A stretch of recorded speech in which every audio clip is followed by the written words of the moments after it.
Hello, everybody. We can go ahead and get started. It's 11:30. We'll go ahead and start.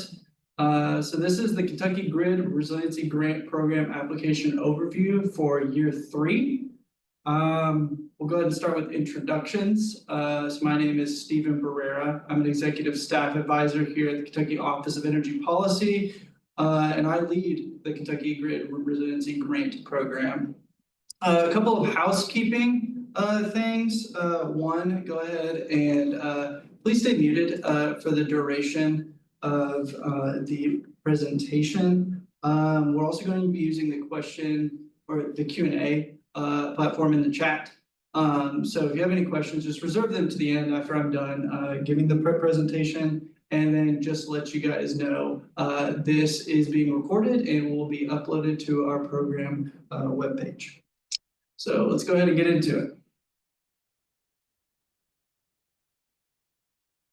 So what is the Kentucky Grid Resiliency Grant Program? What it is a 5-year program out of the Department of Energy, funded through the 2022 Bipartisan Infrastructure Law, the provision 40101D. I will often call this or refer to this as 40101D, and that is the Grid Resiliency State and Tribal Formula Grant. The Kentucky Grid Resiliency Grant Program, what it's designed for is to improve the resilience of the electric grid against disruptive events. Per bill, a disruptive event is an event in which operations of the electric grid are disrupted, preventively shut off, or cannot operate safely due to extreme weather, wildfire, or natural disaster. The Kentucky Grid Resiliency Grant Program is also aligned with Governor Beshear's Better Kentucky plan to build stronger communities. We are leveraging those federal funds, and the governor aims to equip communities and local governments to make improvements in areas such as energy efficiency. Kentucky, for this year, for year 3, has really received $5,469,080 for open applications for small local electric municipalities. And they're going to, or the applications will open this Friday, November 15th, 2024. So how is this going to impact the Commonwealth? Well, like I said, it's a 5-year grant. The Commonwealth of Kentucky, over the 5 years, will receive $27 million in federal funds to implement these grid resiliency projects over the span of those 5 years. Like I said, year 3, that allocation of $5.4 million will be geared towards the small local electric municipalities. And we're really trying to target community-based energy resiliency projects. So just a little blurb, within each community exists those critical facilities and infrastructure that ensures the essential community services of lifelines remaining functioning when a disruptive event occurs. For these essential services to remain operational and functioning, the electric system that serves them must be able to anticipate and withstand and recover from the natural and man-made disruptive events. Said it in another way, these critical facilities and infrastructure must become more resilient. So it's just hardening the grid. So a little bit of the award details. So who, like I've said before, these are going to be geared towards our small local electric municipalities. What is the range of funding that we're looking for? What kind of projects? We're really looking for those community-based energy projects, and we're looking to award projects within the $2 million to $3 million range. When this is the performance deadline, so once awarded, I'll go through the timeline in a couple of slides from now. The deadline is going to be April 30th of 2032 for year 3. And then where these are our projects that we want to prioritize. So we want to prioritize projects in high-risk areas. That's according to the FEMA National Hazard Risk Index, and also disadvantaged communities, and that's according to the Climate and Economic Justice Screening Tool. Both of those links are going to be on our program page. Application overview. So a little bit of just what we of how we're going to go through, or how you guys will go through the application. So the program webpage is located on this link.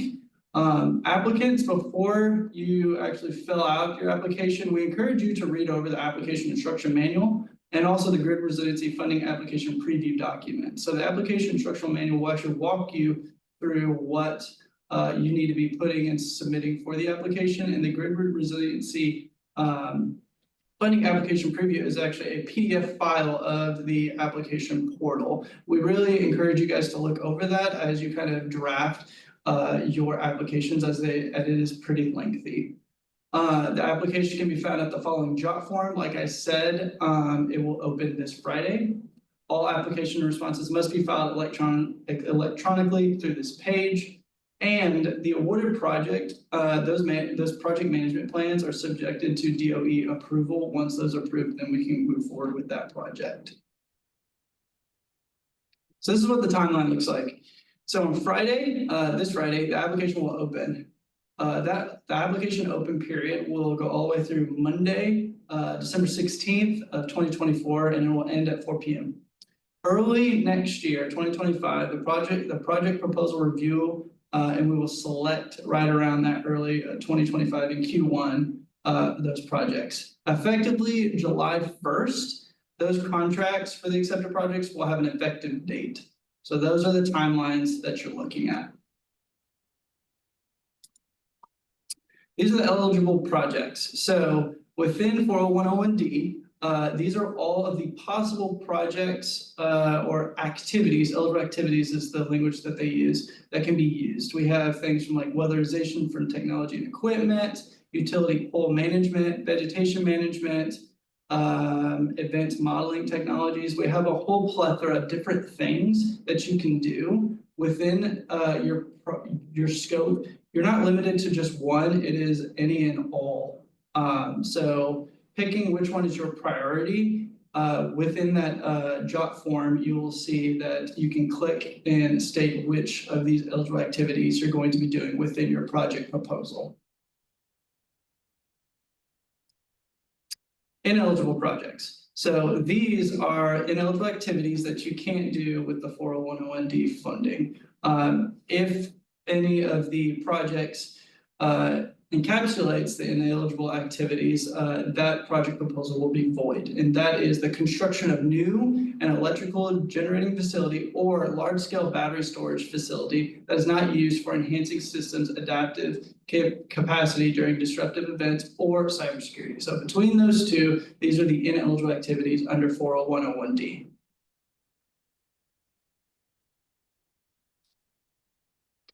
Supporting documentation. So these are all the things that we'll be asking through the application on the job form. Stuff that's pretty standard, just like what the project title, projected cost, scope, and then other kind of more nuanced things like the source of your match funding and your Kentucky EMARC procurement system number. I'm going to take a pause real quick here, and I'm actually going to highlight a little bit of the detailed budget. I want to be very descriptive or show you an example of what the budget looks like and walk you through that. Let's see here. Click this. Okay, so here we have what a budget will look like.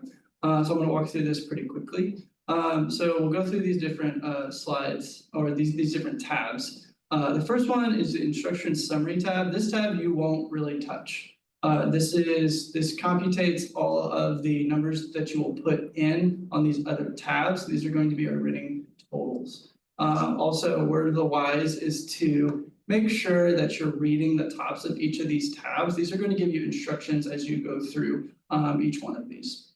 We'll start with personnel. So again, please read this as it will give you a description as to what to put in this tab.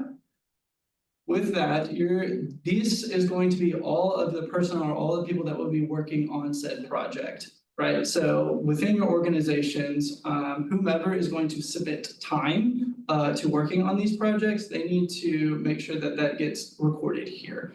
What percent of their time will they be put down? What is their salary? And what percentage of the year will they be putting that on?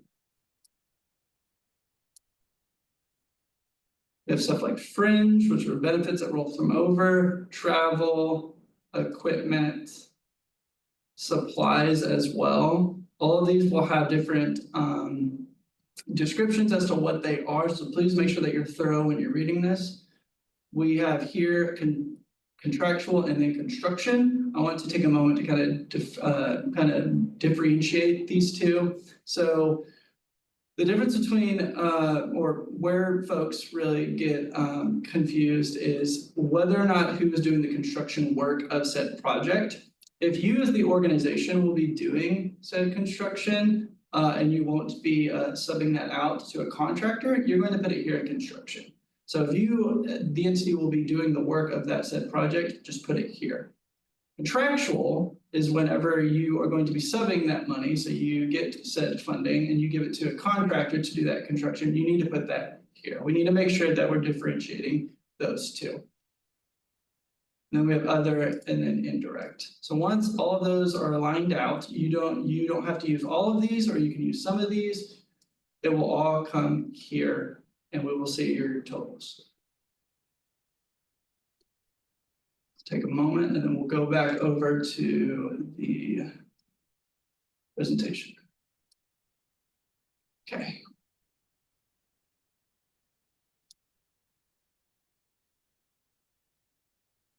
Here we go.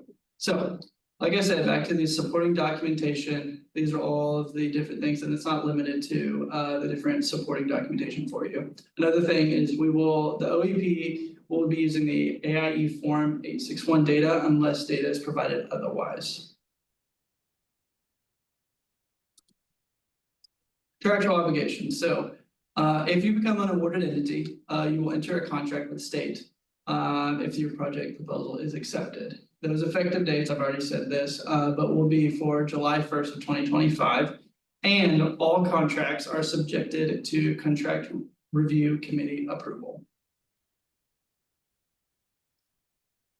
Cost match. So there is a cost match component to this funding. The Kentucky Grid Resiliency Program, like I said, it's slated for your funding for small local municipal electric utilities, emphasis on the small.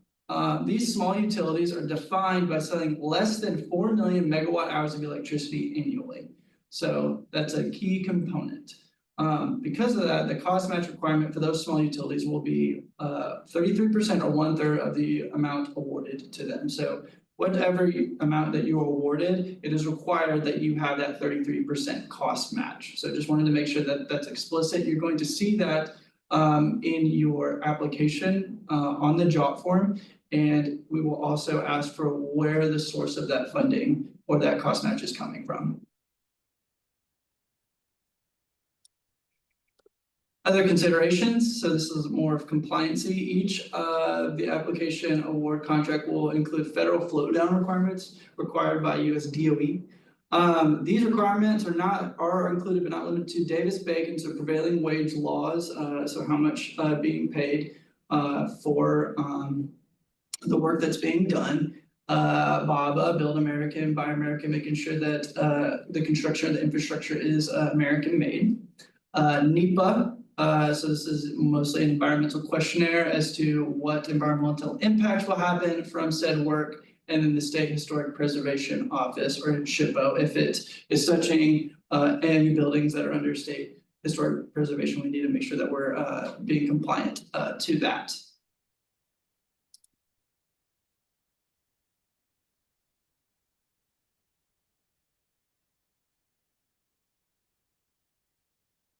Evaluation and scoring. So this is how we're going to be scoring the applications. So just to let you guys know, so what is your rubric? So it's out of the course of 100 points, 50 or half of your points will be the strength of the project, meeting these application objectives. So a lot of the things that I'm talking about here, especially in your application instruction manual, you want to make sure that that is strong. The qualifications and experience and capabilities of said scheduling, that'll be 20 points. Community benefits will be 15 points, and reasonableness and clarity of the budget will be 15 points as well. The top scoring projects will be notified in selection of next steps. Like I said, that's an early 2025 timeline. Wrap up, so real quick, Questions that aren't answered during this webinar, or any questions that may follow, will be for this grant application can be submitted at energy@ky.gov. Those will be directed back over to me as I'm a lead in this. We also may request any additional information as necessary, and then more information will be on this programs page. Along with that, this webinar will also be, since it's being recorded, will also be put on our page for future revisits. Thank you so much. I'm going to go ahead and stop sharing this screen, and we'll go back to see if we have any questions. And I believe I saw one. So Caroline, would a large utility be considered if the services are in rural communities and high risk DACs? So for this year slated, it will not be. However, future, so within our narrative, we have it slated for years 4 and 5. As we move forward with that, we will start opening up to that to larger utilities. So as for this year's funding, we will be slating it for small utilities.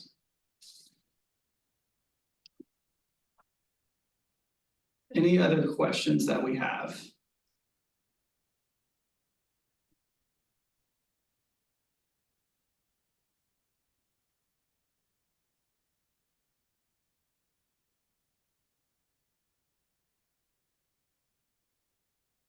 Alrighty, well, thank you so much for taking the opportunity to join this webinar. Again, we will post this to our website, and if you have any other questions, please visit that email, and I will directly answer them. Awesome. Y'all have a good rest of your day. Bye.